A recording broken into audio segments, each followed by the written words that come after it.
तो परमात्मा जब चाहे तो सब कुछ कर सकता। सतगुरु जो चाहे सो कर ही, 14 कोट दूत जम डर ही। ऊत भूत जम त्रास निवारे, और चित्रगुप्त के कागज पाड़े। परमात्मा सब कुछ कर सकता है।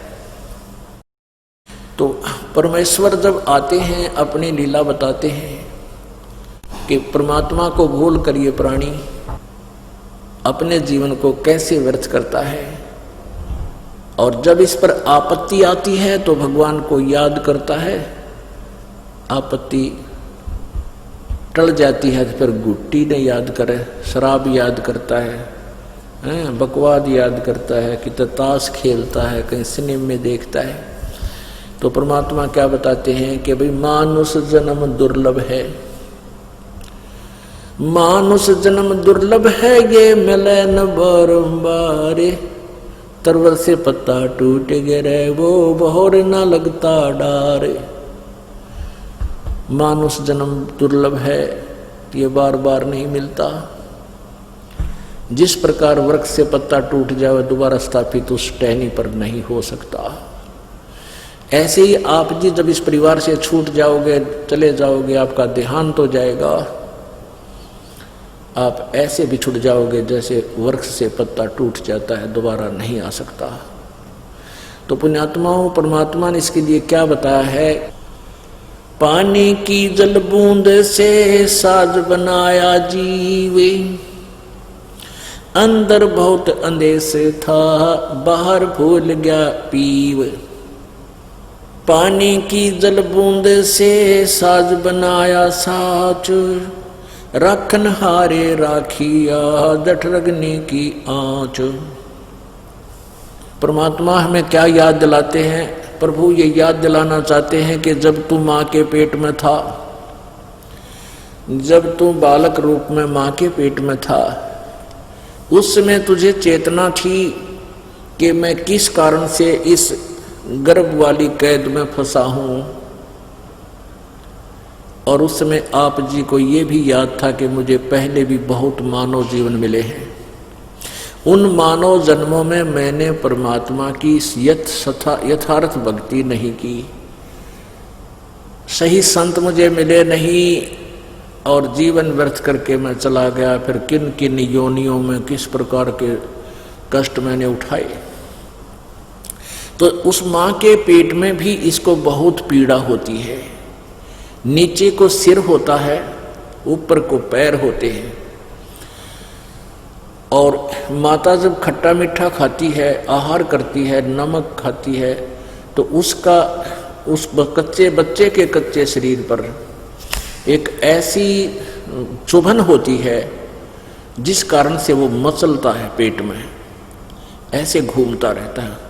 वो घूमता इसलिए कि उसके जो दर्द होता, पीड़ा होती, जैसे मच्छर लड़ जाते हैं, तो उसको ऐसे खाज करके या कितने खाट पर रगड़ के जब उसको ठीक, वो खाज ठीक होती है, तो उस दृष्टिकोण से उसके वैसी चुभन होती है। तो उसको चुभन की खाज को ठीक करने के लिए वो ऐसे मचलता है, दिन रात मचलता रहता है। माता सो रही होती है, वो रो रहा होता है और घूम रहा होता है सारी रात, ओड़ा सोड़ा।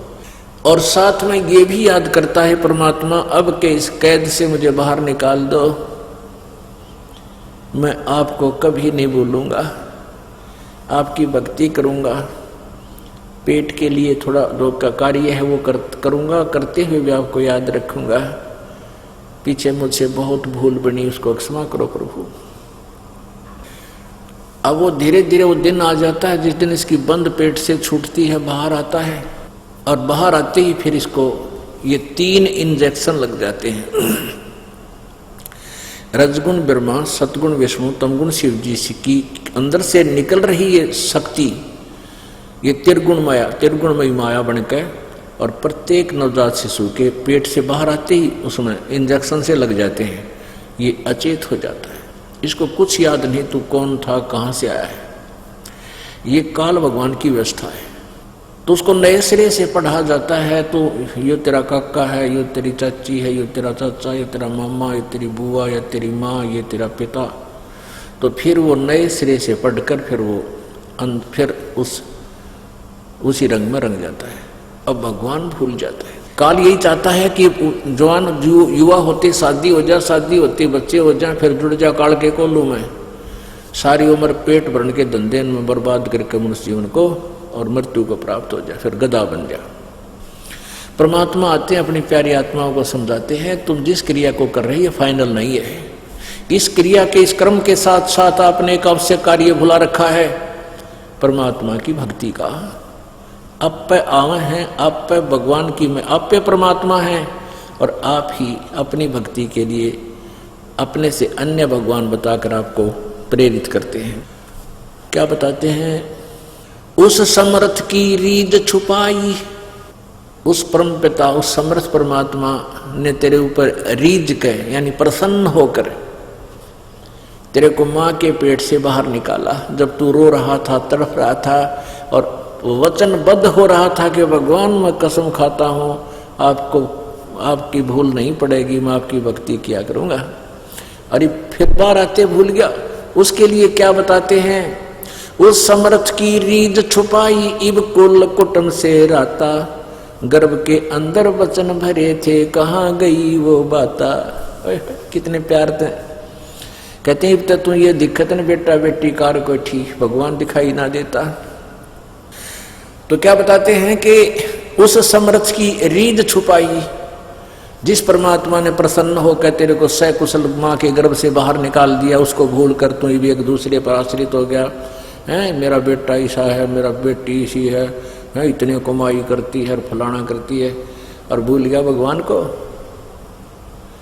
उस समर्थ की रीझ छुपाई, कुल कुटुंब से राता, रात माने लीन हो गया, कुल कुटुंब में उलझ गया तू। और गर्भ के अंदर वचन भरे थे, कहाँ गई वो बाता।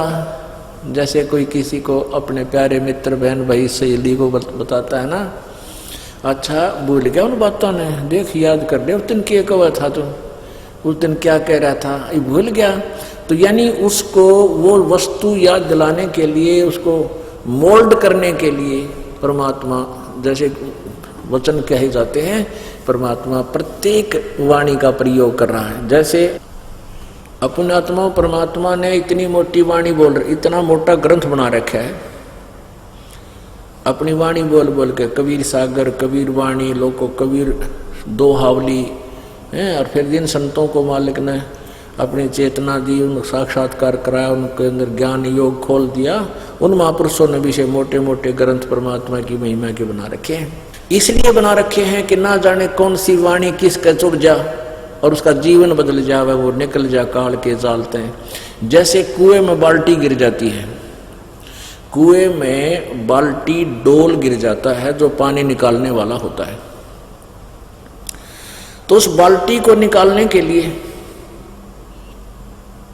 एक रस्से से बांधकर 20, 22, 21 हुक डाले जाते हैं। उनको एक ऐसे गुच्छा बना दिया जाता है हुकों का, किसी का ऐसे मुंह, किसी का ऐसे मुंह, किसी का ऐसे, और ऊपर से इकट्ठे बांध दिए जाते हैं एक कड़े में, और रस्सी से बांधकर उनको नीचे डाल दिया जाता है। बाल्टी को खोजने के लिए ऐसे घुमाते हैं कुएं में, कूप में, तो वो ना उस एक कुंडे में उलझ के आ जाती है। इसलिए ज्यादा डाले जाते हैं कि ना जाने कौन से कुंडे में उलझ जाओ, कौन से हुक में सूत बैठ जाए, वो निकला हुआ बाहर। तो ये वाणी रूपी परमात्मा ने ये कुंडे यानी हुक डाल रखे हैं, ये बोल रखी है, ना जाने किस प्यारी आत्मा के कौन सी वाणी चुभ जा और निकला दलदल से बैठ जा, सत्संग में आकर भक्ति करे अपनी। अब माँ से के पेट से आने के बाद ये नए सिरे से इसको पढ़ाते हुए परमात्मा बताते हैं, पानी की जल बूंद से साज बनाया साची, रखण हारे राखिया तू जठरग्नि की आँचे। माँ के पेट में, गर्भ में, जहाँ हमारी पाचन क्रिया का सिस्टम है उसको जठराग्नि बोलते हैं, वहाँ बहुत ज़बरदस्त हीट है। अब परमात्मा की व्यवस्था बहुत ज़बरदस्त है और पुण्यात्मा ही इसको समझ सकती है। जहाँ पर भोजन हम जैसे रोटी आटा मतलब जैसा भी पक्का कच्चा कर लिया, कई कच्ची सब्जियां भी खाते हैं, फल भी खाते हैं, और रोटी भी ये कच्ची पक्की ही होती है। इनको हम खाते हैं तो अंदर जा करके इनको दोबारा गर्म करता है, अंदर परमात्मा का एक सिस्टम है। और उनको इतना गर्म कर देता है कि उनको नए सिरे तो अलग अलग अंश बनाए जाते हैं। तो कहते हैं उसी जहां तो तेरा एक चीकला सा बन रहा था शरीर का मां के पेट में, गर्भ में, और वहीं पर इतनी भयंकर आंच थी, तेरा जरा सी लग जा तो सारा खत्म हो जाए। अब कहने का भाव परमात्मा का ये है कि जिस भगवान ने मां के पेट में भी तेरी रक्षा की और मां के गर्भ में तुझे आहार पहुंचाया, क्या आज वो तेरे प्रति सचेत नहीं है? कहने का भाव ये है कि जैसे मां के पेट से बच्चा बाहर आता है, बाहर आने से पहले मां के सतन में दूध नहीं होता और बच्चा बाहर आते ही इतना दूध भगवान दे देता है, बच्चा पीवे और जूठा छोड़े। और उससे पहले ट्राई करके देख लो, एक टोपा दूध नहीं होता।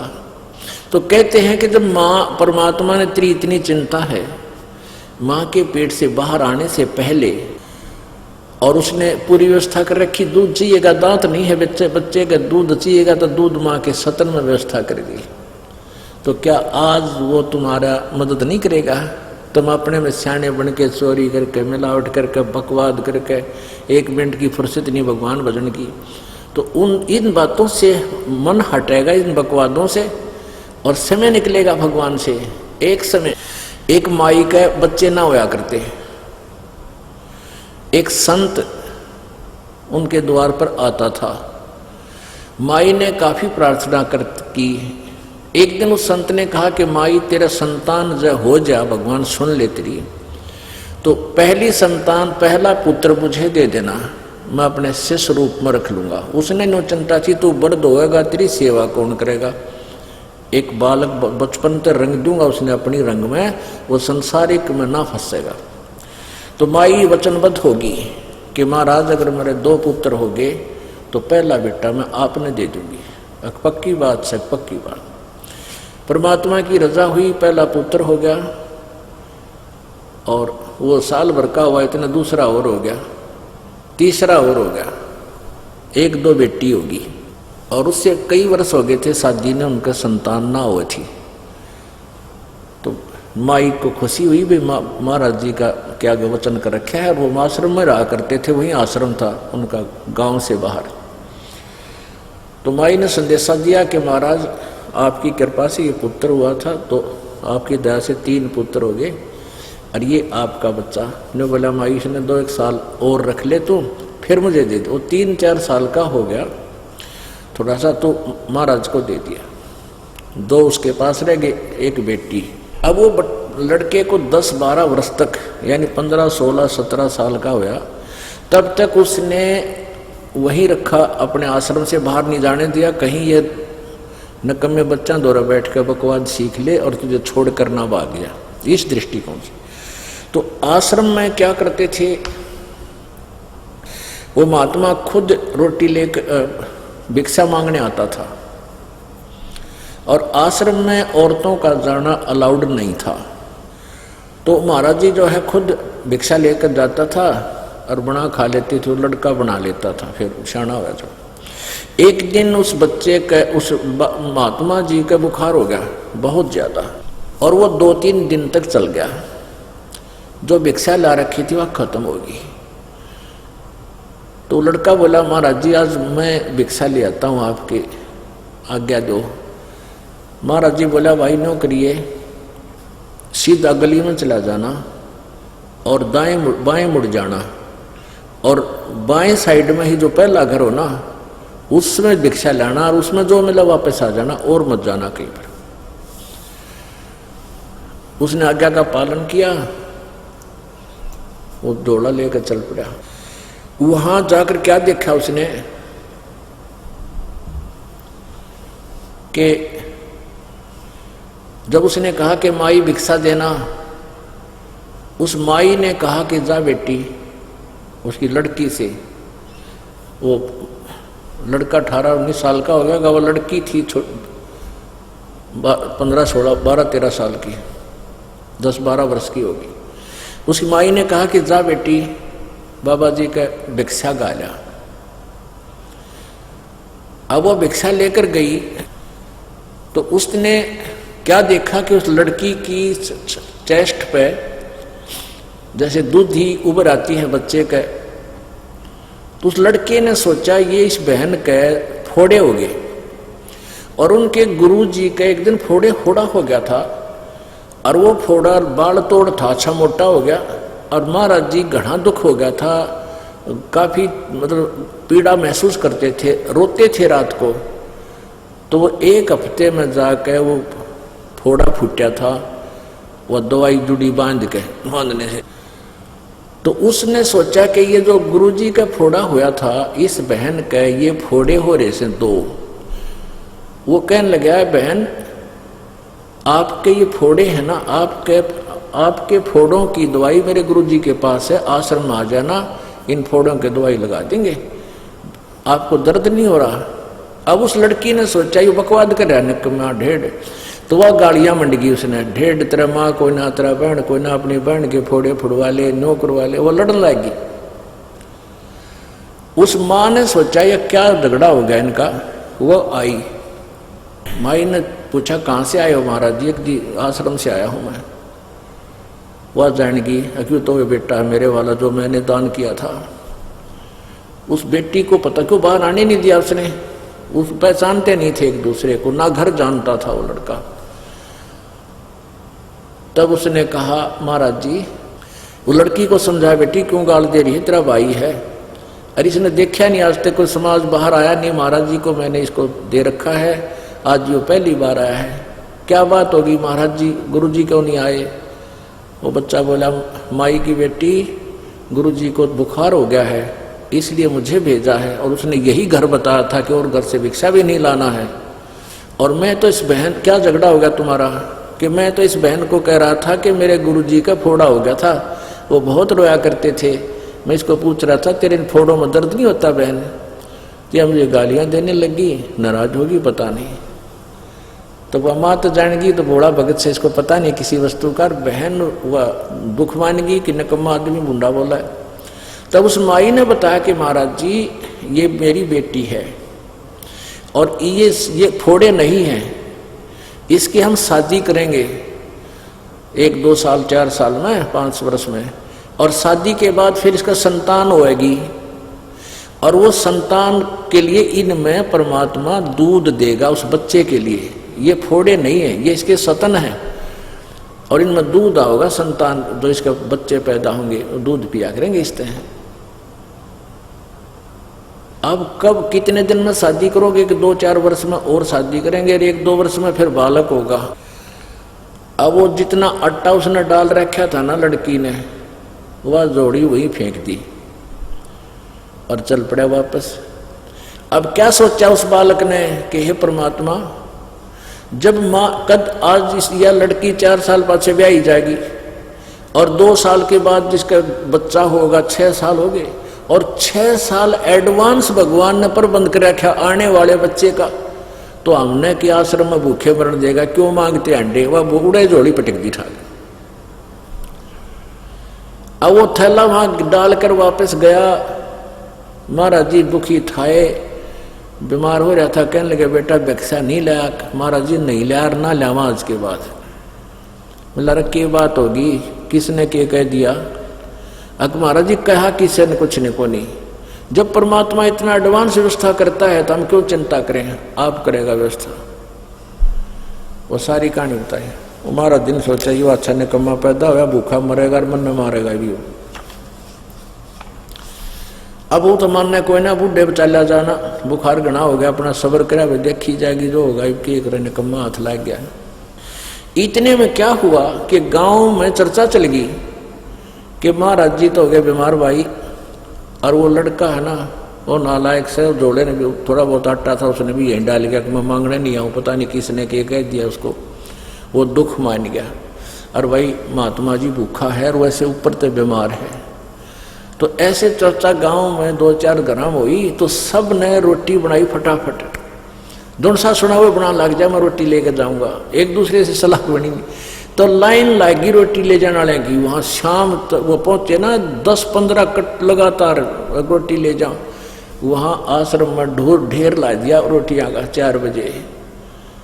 तब वो लड़का बोला, गुरुजी हम तो वही मांगते फिर थे, देख मालिक ने ठाठ ला दिया। और उस गांव ने उस दिन के बाद वो एक घर की डेली ड्यूटी ला दी कि प्रतिदिन एक घर इनकी रोटी यहां पहुंचाया करेगा। बोलो सतगुरुदेव।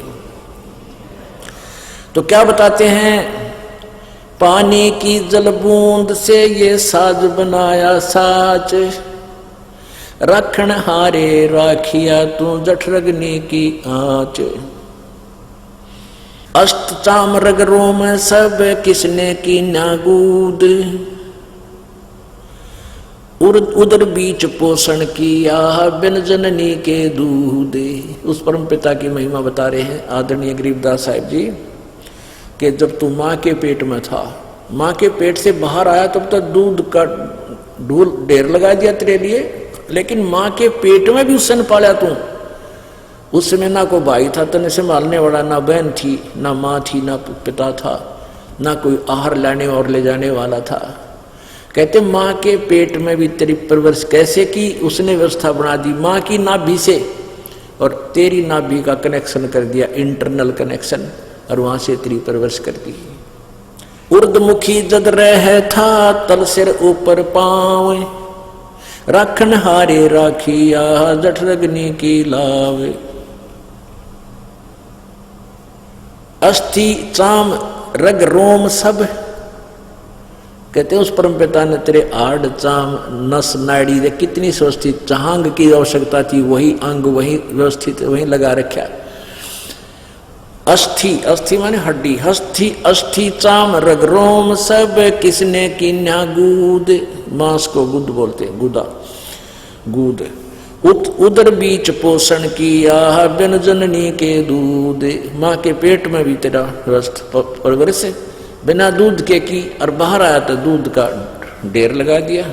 तू ही तुतकारे थी जपे था जपा जाप, और बाहर आके भरम गया तो बहुत करत है पाप।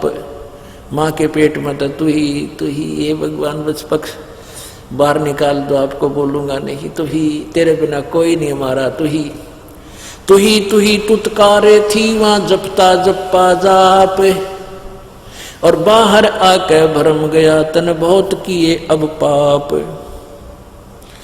तू ही तुतकारे थी रंकार धुन ध्यान, कदे तड़प तड़प का मालिक ने याद करे था अंदर से कसक के साथ। जिन यो साज बनाई या जाकू ले पहचान, जठरग्नि से राखिया ना साई गुण भूले, ओ साहेब दरहाले है क्यों बोवे है सूल। क्या बताते हैं, उस परम पिता की गुणों को भूला मत भाई, जिसने तेरी ऐसी आपत्ति में रक्षा की। माँ के पेट में सबसे भयंकर दुख है माँ के गर्भ में। आपको एक प्राणी का 100 वर्ष जीवन और 100 वर्ष कोड लग जा, उससे भी ज्यादा दुख 9 महीने के अंदर इस गर्भ के अंदर आप काट कर बाहर आते हो, और बाहर आते भूल जाते हो, क्योंकि बिना ज्ञान के बगैर सत्संग के हम ऐसे धोखा खाते रहे। जठरग्नि से राखिया ना साई गुण भूले, उस माँ के पेट में आग बढ़ी थी, वहां भी तेरी रक्षा की। जैसे होली को, प्रहलाद को होली से बचाया था, ऐसे ही माँ के पेट में होली है, उसके साथ तेरी रक्षा की परमात्मा ने। न साई गुण भूल, उस परम पिता के गुणों को भूल मत। और ओ साहेब दर हाल है क्यों बोवत है सूल, कि वो परमात्मा आज भी है, तू ये खोटे कर्म ना करे, चोरी ठगी रिश्वतखोरी बकवाद है, इन न छोड़ दे, आज भी इतना वो तेरे अवश्य देगा। देखो पुण्यात्माओं, यदि आप संत शरण में आते हो, परम संत की शरण में, कबीर जी की शरण में, परम संत के माध्यम से, तो आपके भाग्य में ना होगा वो भी देगा अच्छी वस्तु, और दुर्भाग्य होगा आपका कैंसल करेगा। और अन्य जो साधना तुम कर रहे किसी अन्य भगवानों की, वो साधना शास्त्र विरुद्ध होने से आपको लाभदायक नहीं है, लेकिन जो संस्कार है वही आपको मिल रहा है। तो यहाँ दोनों लाभ होंगे आपको। जठरग्नि से राखिया ना साई गुण भूल, वो साहेब दरहाल है क्यों बोवत है सूल। ये खोटे कर्म करके अपने पाप कर्म रूपी ये कांटे ना बोवा, भविष्य में तेरे प्रारब्ध में लिखे जाएंगे। जठ रगने से आध घड़ी की आध घड़ी, आध घड़ी की आधी, संतों से ती गोष्ठी जो की जैसो लाभ। आध घड़ी की आध घड़ी, आध घड़ी की आध, और संतों से ती गोष्ठी जो की जैसो लाभ। अब देखो वही बात आ जाती है, एक 22 मिनट की घड़ी होती थी और 2.5 घंटे का 20 मिनट की घड़ी होती है, 24 मिनट की 24 मिनट की घड़ी होती थी, तो अब 2.5 घड़ी का 1 घंटा बन जाता 60 मिनट। तो कहते हैं आधी घड़ी यानी 12 मिनट परमात्मा की चर्चा यदि किसी भक्त संत के साथ तेरी हो जाएगी, उससे भी बहुत लाभ मिलेगा। अपने आत्माओं कहते हैं सूत्या संत जगाइयो, सूता साधु जगाइयो, वो करे नाम का जाप। ये तीनों सूते भले, सिंह साकट और सांप। कहते हैं ये 3 तो छेड़ियो मत। एक तो साकट आदमी निकम्मा, साकट किसने कहे भक्ति करे नहीं, वो करता उसमें बाधा करे, उस 100 उठ पटांग बात कह के दरिया उड़ा क्यों बकवाद करना चाहते हो। और कहते हैं साधु सुत्या भी संत भगत ने ठा दोगे जाके, उठते सत्साए नमो नमो शुरू कर देगा, का मंत्र जाप करेगा अपना। तो कहते हैं संत भगत के पास बैठोगे, चले भी गए, सो रहा उन्हें उठा दे तो उठते मालिक को याद करेगा, और आपको भी याद आओगा। और ये तीनों सूते वाले शेर और साकट और सांप, इन नहीं छेड़ा सूत्या बीमारी न पड़े रहे तक तक। तो यहाँ क्या बता रहे हैं कि आध घड़ी की आध घड़ी, आदि की पुन आद, संत साधों से ती गोष्ठी जो की जैसो लाभ। आदि की 12 मिनट और 12 की फिर आदि यानी 6 मिनट, यानी 7-8 जैसे उस बहन का पति मर गया था, दुखी बहुत थी, इकलौता लड़का वो भी बिगड़ गया था। तो प्रारंभ में वह बहन गई, कुशल मंगल ही हुई थी, और भगवान की चर्चा 5, 7, 10 मिनट उसने की। फिर धीरे धीरे वो इतनी भूख बढ़ती चलेगी और वो मालिक के चरणों में आगे कल्याण हुआ, परिवार का उद्धार हुआ। तो यहाँ उसी की तरफ संकेत है। फिर परमात्मा की भक्ति साधना के विषय में क्या बताते हैं, अलख अलह को याद करे कादर को कुर्बान, साईं से ती तोड़ कर इवराता अधम जिहान। अलख अलह को याद कर और कादर को कुर्बान, कहते समर्पित होकर उस अल्लाह को, चाहे राम को हो, गॉड को, चाहे खुदा का हो, उस पूर्ण परमात्मा अलख अलह, अलख जो दिखाई नहीं देता, जो सबकी दिव्य दृष्टि की रेंज से बाहर है, उस अलख अलह को जिसको याद करो, और कादर को कुर्बान, अलख अलह को याद करे कादर को कुर्बान, साईं से ती तोड़ के इब राता अधम जिहान। परमात्मा ने भूल के ए अधम, ए नकमी आत्मा, अब संसार में लीन हो गया है, कार मेरी, कोठी मेरी, फलाना मेरा, 1 मिनट में मृत्यु हो जाए। जो काम करना था वो तो रह गया, इन कोठी और कारा उलझ गया। और परमात्मा कहते हैं जब तन कार कोठी भी चाहिए तो अब मैं दूंगा आवश्यकता अनुसार। पर श्रद्धा से पूरे विश्वास के साथ लग उन कार कोठियों का सदुपयोग करना, भगवान की चर्चा करना घर में, और फिर कार में बैठकर अपने सत्संग में आना, बच्चों को लाना, कोई और ना आ सके उस भक्त में बैठा लाना। तो इसका ऐसे लाभ उठाना, परमात्मा की दी हुई संपत्ति का सदुपयोग करना। संसारी में आन के क्या किया रे मूडे, सुए संबल से ही या फिर लगे डोडे ढूंढे। जिस कार और कोठी को, जिस संपत्ति और फैक्ट्री को तू अपनी मानने था और उसकी व्यवस्था में सारा जीवन खो दिया, तेरे पास 1 मिनट का भी समय नहीं था भगवान की भक्ति और सत्संग मानने का। वो तो तेरे लिए ऐसा था जैसे एक सुआ पक्षी होता है, तोता, और वो ये देख लेता है कि ये पेड़ इतने दिन में बड़ा होगा, फिर इसका फल लगेंगे और ये मैं इसके फल खाऊंगा। उस तोता अपना एक पेड़ को अपना लेता है कि ये बड़ा होगा, उस पर आस रखता है। तो ऐसे एक संभल का वृक्ष होता है। संभल का वृक्ष बहुत अच्छे पत्ते, बड़ा हरा भरा होता है, बड़ा होकर के उसके फल भी इतने बढ़िया लगेंगे, डोडे होते हुए ऐसे लगेंगे जैसे बहुत खाद्य इसके अंदर पदार्थ है। कहते हैं वो तोता इस आस में बैठा था, इस संभल के पेड़ का फल लगेंगे और फिर पेट भर के खाऊंगा। अब वो फल भी पेड़ बड़ा हुआ, बड़ा होकर उसका फल लगे, बड़े बढ़िया फल पक्के से लगे जैसे इसमें तो बहुत अच्छा खाद्य पदार्थ है। तो तोता उसमें खाने के लिए चोंच मारता है, उसी तरह मारता है इसमें कति मीठा पदार्थ पाओगा। और उसके मुंह में जो है वो डोडे, उसमें कपास होती है, रुई। संभल के उस पेड़ के फल में रुई होती है, जैसे आंख के डोडिया होती है। वो चोंच मारती है, उसकी चोंच में वह रुई फंस जाती है, उसने जान बचानी मुश्किल हो जाती है, वो चाव था वो खाना। तो परमात्मा हमें कई याद दिलाते हैं कि अब तू इन बालक बच्चों की परवरिश में और मकान कोठी बनाने के चक्कर में नो सोचा है बुढ़ापे में देखांगे भक्ति को, जिक्र भी कर देता है तो नो कहें ये अभी क्या मेरे समय हुआ है भक्ति करने का। भक्ति तो बुढ़ापे में करा करें, बुढ़ापे में तेरा जिए जाना जी भक्ति करेगा। कदे आंख बनवानी, किधर जाड़ पड़वानी, आँखें दिखे ना गोडे चला जाना। और फिर घर के वचन, घर वालों के वचन भी कड़वे हो जाते हैं। कैसे? एक अच्छा अधिकारी रिटायर हुआ था और उसकी अच्छी पेंशन थी,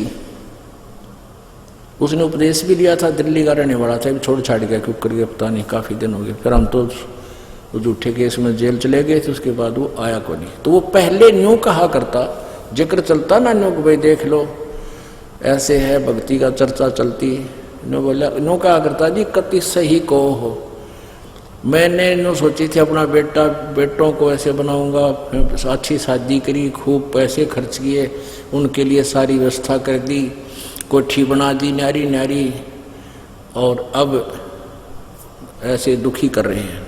तो क्या कहते थे कि कह रहा था जी सारी तो तनख्वाह ले लेते हैं, और तो वो कह रहा था कि पेंशन तो ले लो, पेंशन भी सारी ले लेते हैं, नाले टॉर्चर करते हैं, नाले जो होता है नाले टॉर्चर भी करते हैं, टॉर्चर क्यों करें। क्या बताते हैं भाई, मतलब के बिना कोई नहीं प्यारा, स्वार्थ के बिना कोई नहीं प्यारा, जब तक बैल चले हड़िए में तब तक डाले चारा, वर्द होया जब नाथ काट दी घर घर लठे खारा, मतलब के बिना कोई नहीं प्यारा। फिर क्या बताते हैं भाई, बूढ़ा होवे पड़े खाट में सुने वचन खारे, कुत्ते तावण का भी सुख को ना ये छाती फूकण हारे।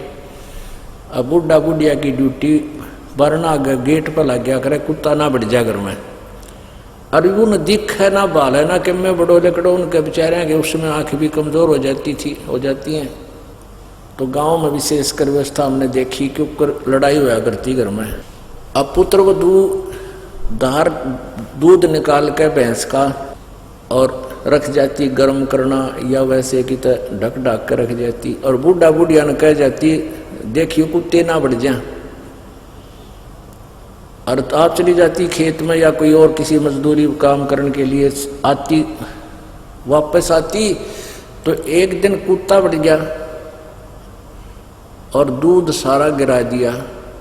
अब पुत्र वधू अपना कुएं से जल लेकर आई, उसने देखा सारे दूध खंडा रखा, बहुत बिखार रखा।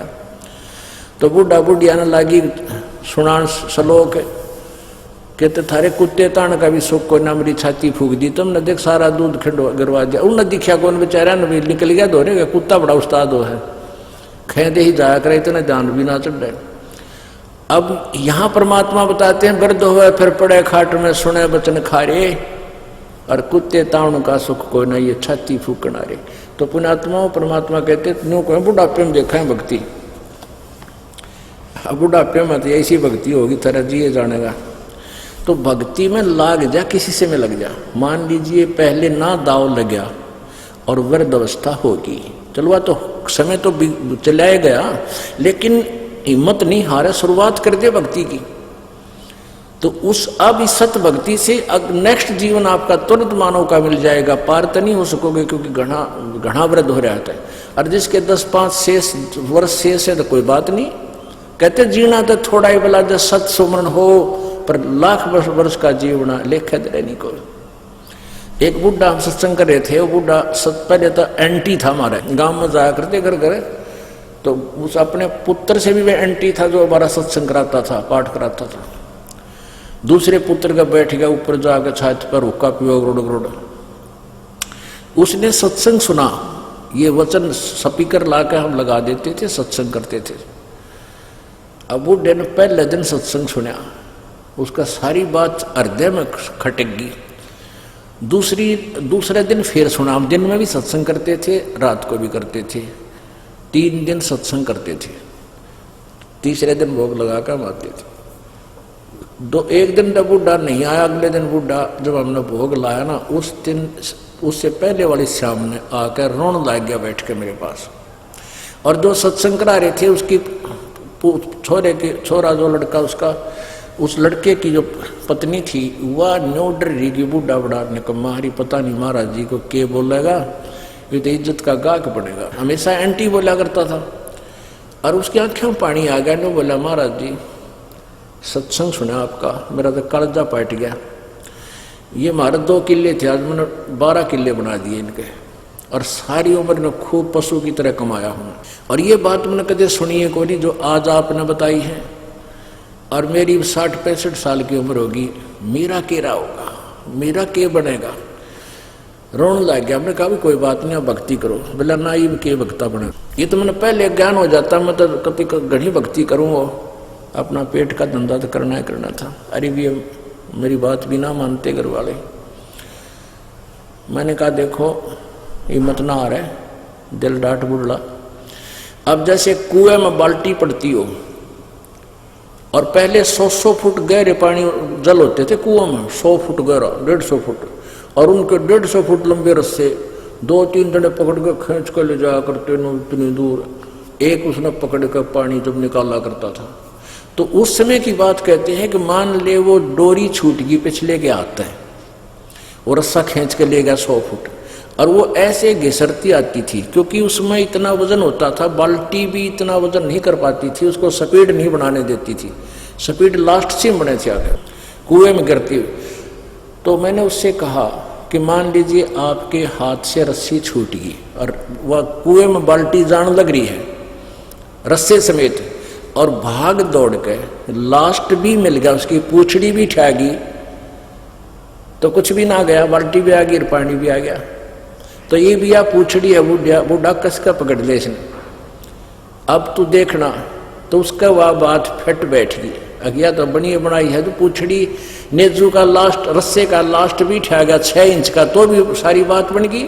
तो ये तेरा पूछड़ी रह रही है, भक्ति कर ले। उस दिन नाम ले लिया, हुक्का त्याग दिया, सब बुराई छोड़ दी, और 10 वर्ष जिया बूढ़ा, 75 वर्ष की उम्र में तीनों मंत्र लेके और आराम से शरीर छोड़ के गया। बोलो सतगुरुदेव।